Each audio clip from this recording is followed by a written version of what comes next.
Seigneur notre Dieu, nous te remercions pour ta parole qui est vérité, lumière et vie. Ouvre maintenant nos cœurs afin que nous recevions la révélation de tout ce que tu as déjà accompli en Jésus-Christ. Que ton Saint-Esprit renouvelle notre intelligence, fortifie notre foi et nous conduise à marcher dans la victoire que tu nous as déjà donnée. Au nom de Jésus, Amen. Beaucoup de chrétiens vivent encore dans une quête incessante de ce qu'ils pensent que Dieu doit leur accorder, alors qu'en réalité, il a déjà déposé en eux tout ce dont ils ont besoin en Jésus-Christ. Nous passons souvent notre temps à demander davantage à Dieu, sans réaliser que notre véritable besoin n'est pas qu'il nous donne quelque chose de nouveau, mais qu'il nous révèle ce qu'il nous a déjà accordé. Cette vérité transforme complètement notre manière de comprendre la vie chrétienne.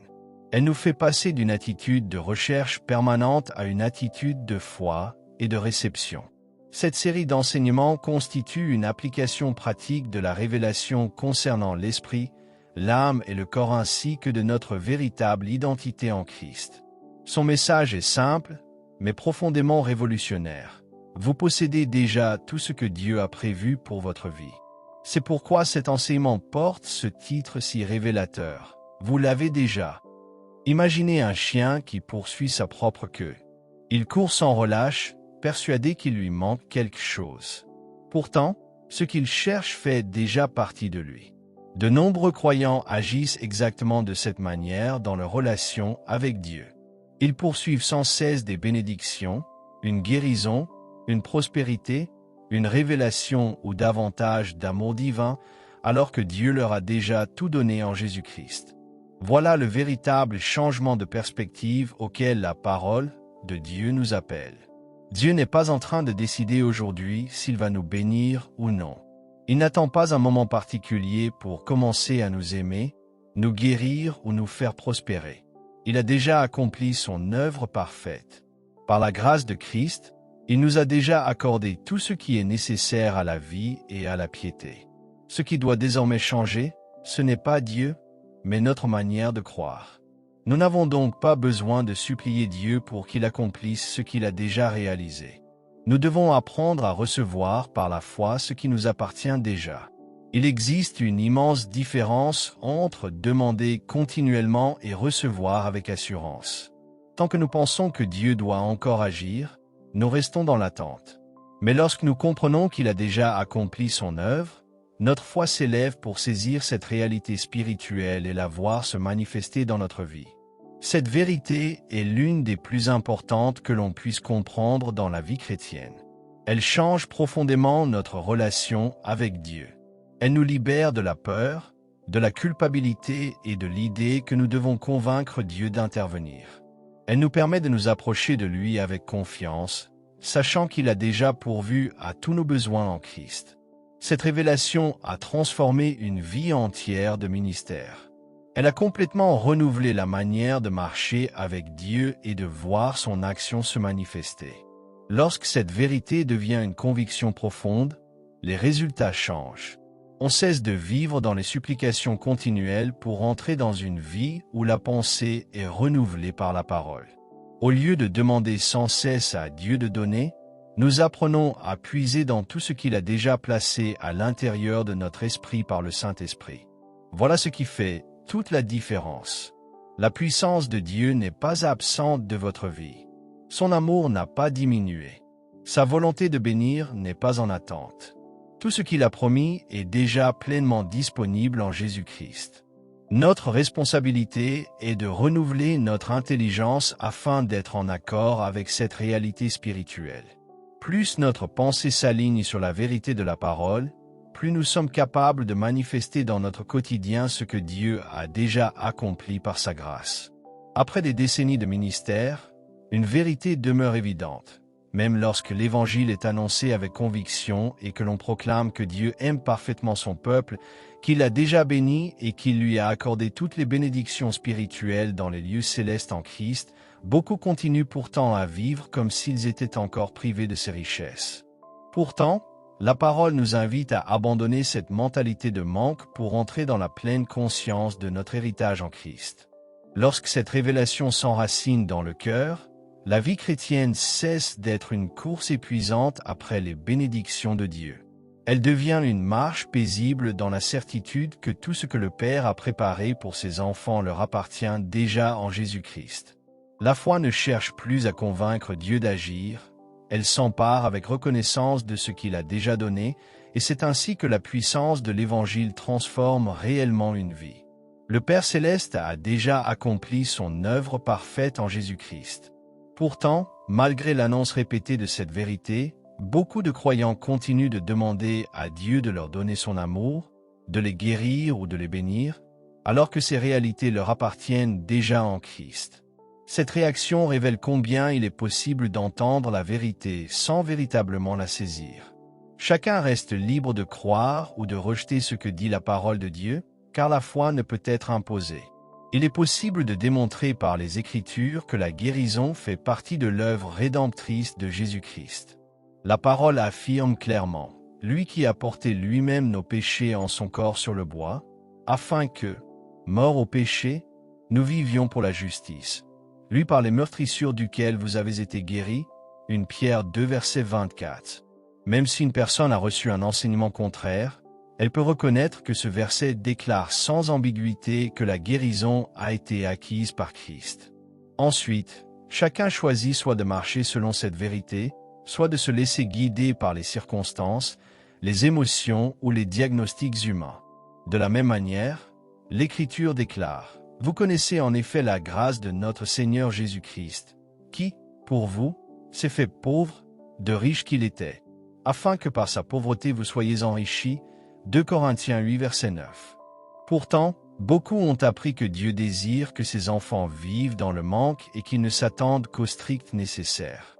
La parole enseigne pourtant autre chose. Elle conduit celui qui la reçoit à reconnaître ce que Dieu affirme réellement. Cependant, lorsqu'il s'agit de cette grande vérité selon laquelle Dieu a déjà tout accompli et que le croyant possède déjà en Christ tout ce qui lui est nécessaire, les raisonnements humains atteignent rapidement leurs limites. Cette réalité ne peut être comprise uniquement par l'intelligence naturelle. Elle ne peut être démontrée dans un laboratoire ni prouvée par les sens physiques. Elle est une révélation spirituelle que seul le Saint-Esprit peut communiquer au cœur du croyant. C'est pourquoi cette révélation est l'une des plus précieuses que Dieu puisse accorder. Il est essentiel de demander au Seigneur un esprit de sagesse et de révélation afin de le connaître davantage, conformément à la prière de l'apôtre Paul. Que le Dieu de notre Seigneur Jésus-Christ, le Père de gloire, vous donne un esprit de sagesse et de révélation dans sa connaissance, qu'il illumine les yeux de votre cœur, afin que vous sachiez quelle est l'espérance qui s'attache à son appel. Éphésiens 1 verset 17 à 18. Les vérités spirituelles dépassent ce que les yeux peuvent voir, ce que les oreilles peuvent entendre et ce que les mains peuvent toucher. Elles doivent être révélées par le Saint-Esprit. La bonne nouvelle est que Dieu désire révéler ces réalités à ses enfants encore plus intensément qu'ils ne désirent les connaître. Il attend simplement des cœurs disposés, humbles et ouverts à sa parole. Ce message peut sembler en contradiction avec de nombreux enseignements religieux transmis au fil des années. Pourtant, le simple fait qu'une doctrine soit ancienne ou largement répandue ne garantit pas qu'elle soit conforme à la vérité biblique. Beaucoup ont reçu des traditions religieuses auxquelles ils restent profondément attachés. Mais une question mérite d'être posée avec honnêteté. Quels sont les fruits produits par ces croyances? De nombreux chrétiens aiment sincèrement Dieu, le servent depuis de longues années, prient avec fidélité et demeurent pourtant dans une lutte permanente pour recevoir la guérison, la prospérité, la paix, la joie, la délivrance ou encore la direction divine. Ils croient que Dieu veut agir, mais vivent comme si les promesses divines restaient constamment hors de leur portée. Lorsque des doctrines ne produisent pas les fruits promis par la parole de Dieu, il est nécessaire d'avoir l'humilité de les réexaminer à la lumière des Écritures. Jésus lui-même a déclaré « Vous annulez ainsi la parole de Dieu au profit de votre tradition » Marc 7 verset 13. Les traditions humaines peuvent devenir un obstacle à la puissance de Dieu lorsqu'elles remplacent la vérité de sa parole. Si nous ne marchons pas dans l'abondance, la paix, la joie et la victoire que Dieu désire pour nous, la responsabilité ne repose pas sur Dieu. Son œuvre parfaite. Très souvent, c'est notre manière de penser qui limite notre capacité à recevoir ce qu'il a déjà accompli. Notre intelligence doit être renouvelée afin de s'accorder avec la vérité de l'Évangile.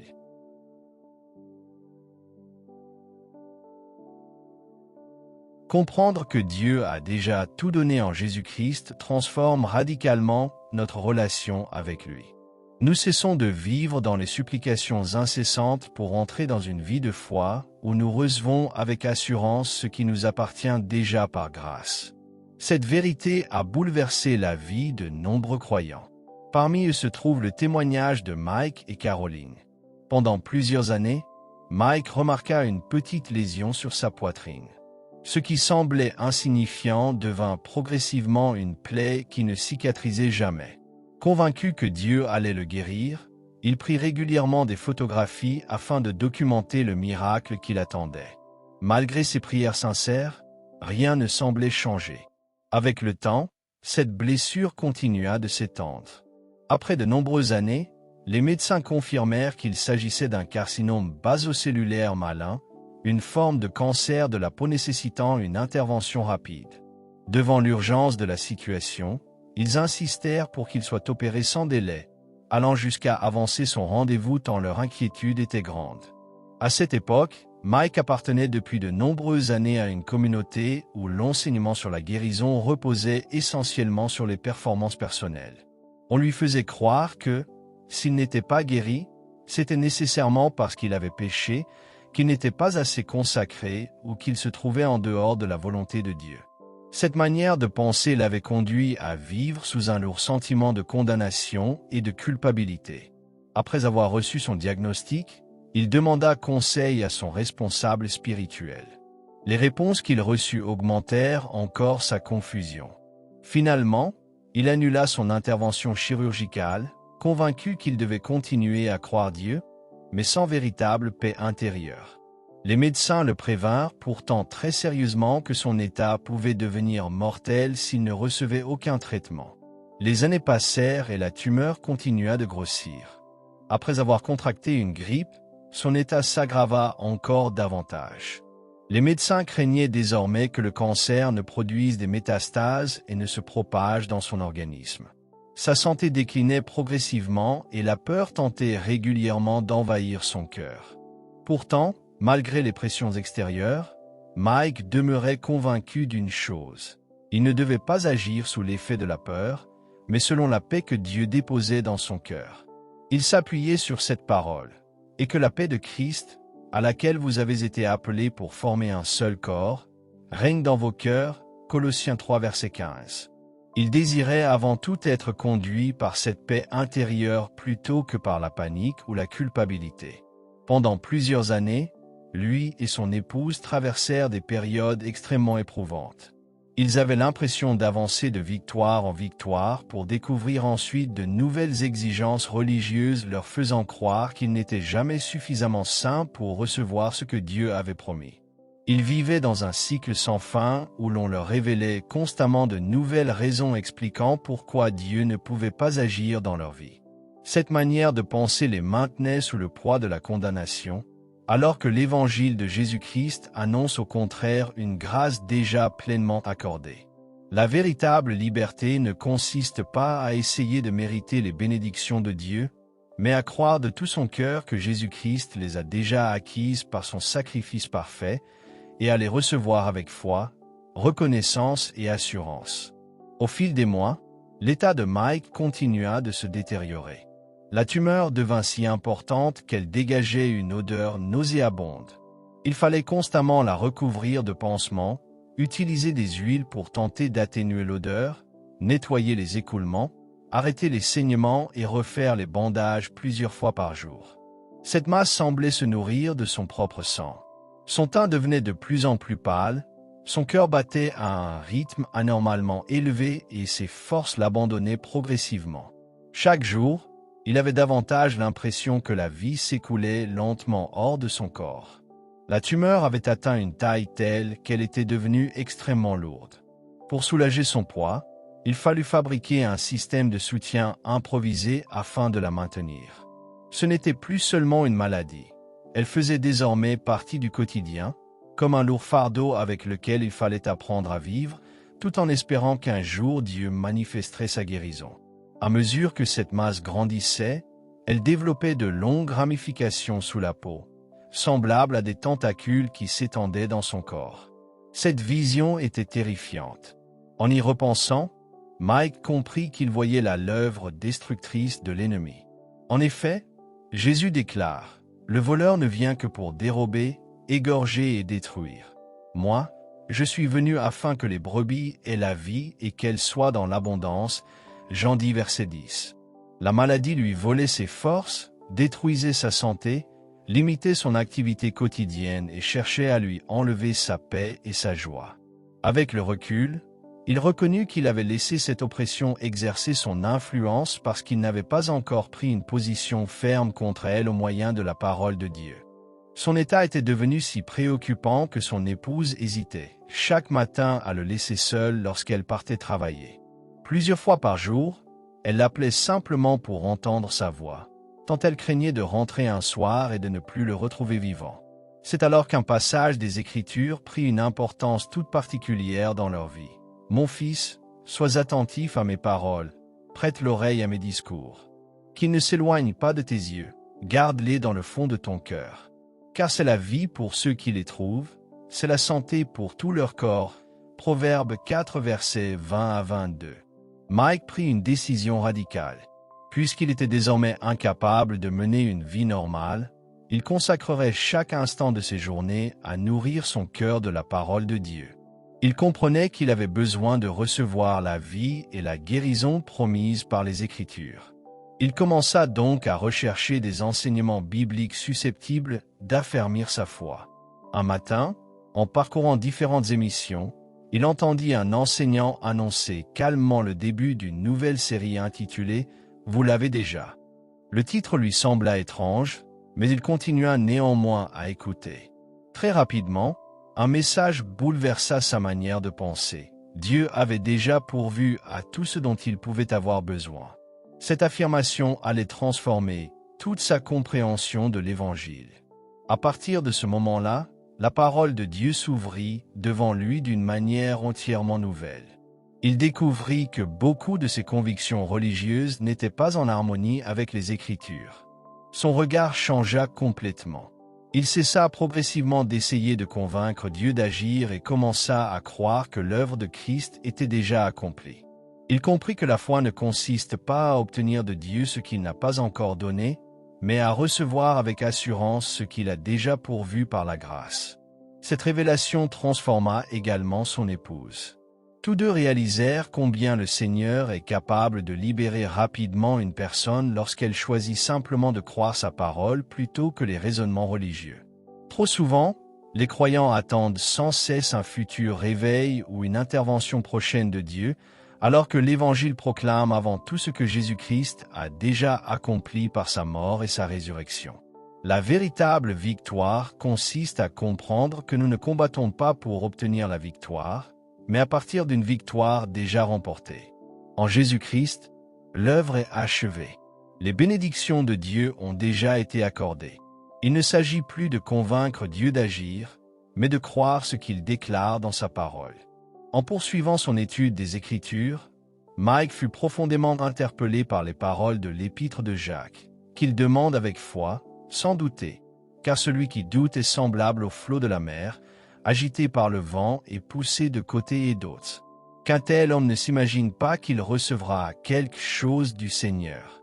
C'est un homme irrésolu, inconstant dans toutes ses voies. Jacques 1, versets 6 à 8. Ces versets mirent en lumière son propre combat intérieur. Pendant des années, il avait oscillé entre la foi et le doute, entre la confiance en Dieu et la peur provoquée par les circonstances. Il comprit alors que Dieu n'était pas celui qui retenait la guérison. En Jésus-Christ, tout avait déjà été accompli. Celui qui n'avait pas encore pleinement changé, c'était lui-même. Son intelligence devait être renouvelée afin de s'accorder avec la vérité de la parole. Il prit alors une décision définitive. Il s'appuya sur cette déclaration de l'Écriture. Par les meurtrissures de Jésus, vous avez été guéris, 1 Pierre 2 verset 24. Cette parole devint une frontière infranchissable. Il choisit de croire que la maladie n'avait plus le dernier mot et déclara avec fermeté qu'elle n'irait pas plus loin. Cette soirée marqua un véritable tournant. Les symptômes étaient toujours présents. La douleur n'avait pas disparu instantanément et la tumeur était encore visible. Pourtant, quelque chose avait changé au plus profond de son cœur. Il avait cessé de fixer son regard sur la maladie pour le placer entièrement sur la vérité de Dieu. Son identité n'était plus définie par son état physique, mais par ce que Jésus avait déjà accompli pour lui. Environ 2 semaines plus tard, alors que son épouse changeait une nouvelle fois les pansements, elle remarqua un détail inattendu. Les bandages habituels étaient devenus trop grands. En les appliquant, ils réalisèrent que la tumeur avait commencé à diminuer de volume. Surprise, elle lui dit « La tumeur est en train de rétrécir ». Sans hésitation, Mike répondit avec une conviction inébranlable « Bien sûr, Dieu m'a déjà guéri. La tumeur ne peut que diminuer. Il n'existe aucune autre issue. Peu importe ce que mes yeux voient encore, la parole de Dieu déclare « Par les meurtrissures de Jésus, j'ai été guéri. Voilà la vérité, et rien ne pourra la changer. » Après avoir reçu cette révélation, tous les enseignements qu'il découvrait ne faisaient que confirmer ce que le Saint-Esprit lui montrait déjà dans les Écritures. Chaque vérité biblique fortifiait davantage sa conviction que Dieu avait réellement accompli son œuvre en Jésus-Christ. Cette confirmation lui permit de demeurer inébranlable dans sa foi et de refuser toute pensée contraire à la parole de Dieu. Les semaines passaient, et les changements devenaient de plus en plus évidents. La tumeur diminuait progressivement de volume. Chaque fois que les pansements étaient changés, il était possible de constater qu'elle rétrécissait davantage. Bientôt, il ne fut plus nécessaire d'utiliser le dispositif qui soutenait son poids. Les soins devenaient de moins en moins fréquents.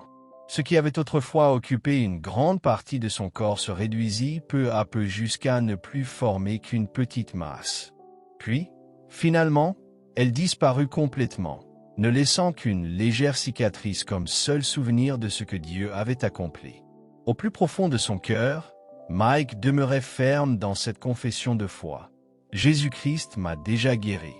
Mon corps ne peut aller que dans une seule direction, celle de la guérison.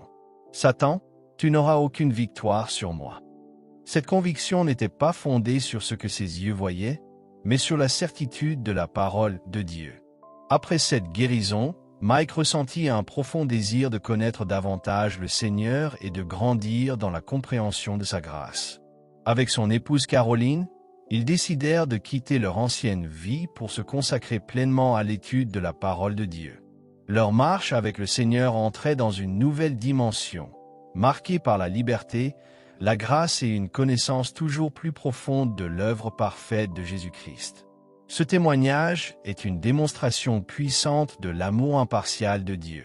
Ce qu'il a accompli pour Mike et Caroline, il désire également l'accomplir pour chacun de ses enfants.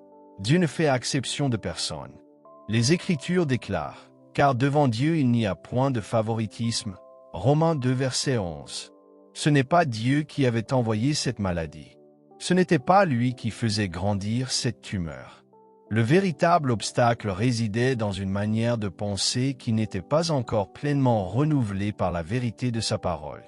Lorsque Mike saisit enfin cette révélation, tout changea.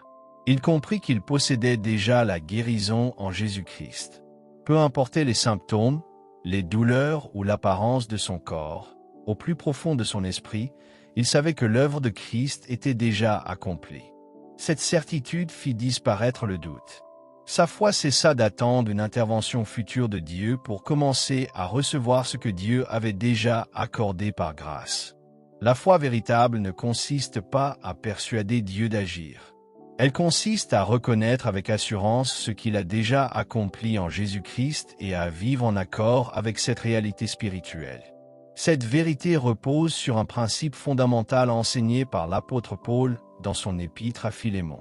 Il prie en disant « Je demande que la communion de ta foi devienne efficace par la connaissance de tout le bien qui est en nous par Jésus-Christ. » Philémon 1 verset 6. Paul ne demande pas à Dieu de produire quelque chose de nouveau dans la vie de Philémon. Il prie afin que celui-ci prenne pleinement conscience de tout le bien que Dieu a déjà déposé en lui par Jésus-Christ. Il est impossible de reconnaître ce qui n'existe pas encore. Si Paul demande que la foi devienne efficace par la connaissance, c'est parce que toutes les richesses spirituelles sont déjà présentes en Christ. La foi commence véritablement à produire ses effets lorsque le croyant découvre, accepte et s'approprie cette réalité. Voilà le cœur même de l'Évangile. Dieu n'attend pas d'accomplir son œuvre, il l'a déjà accompli par la mort et la résurrection de son Fils. En Christ, le salut est accompli. Le pardon est accompli. La justice est accomplie. La guérison a été acquise. Les bénédictions spirituelles ont été accordées. Notre héritage est déjà pleinement disponible. Le véritable défi n'est donc pas d'obtenir que Dieu fasse quelque chose de nouveau, mais de laisser le Saint-Esprit ouvrir les yeux de notre cœur afin que nous reconnaissions tout ce que le Père nous a déjà donné en Jésus-Christ. C'est cette révélation qui transforme la foi, renouvelle l'intelligence, chasse le doute et permet aux croyants de marcher dans la victoire que Christ a définitivement remportée à la croix.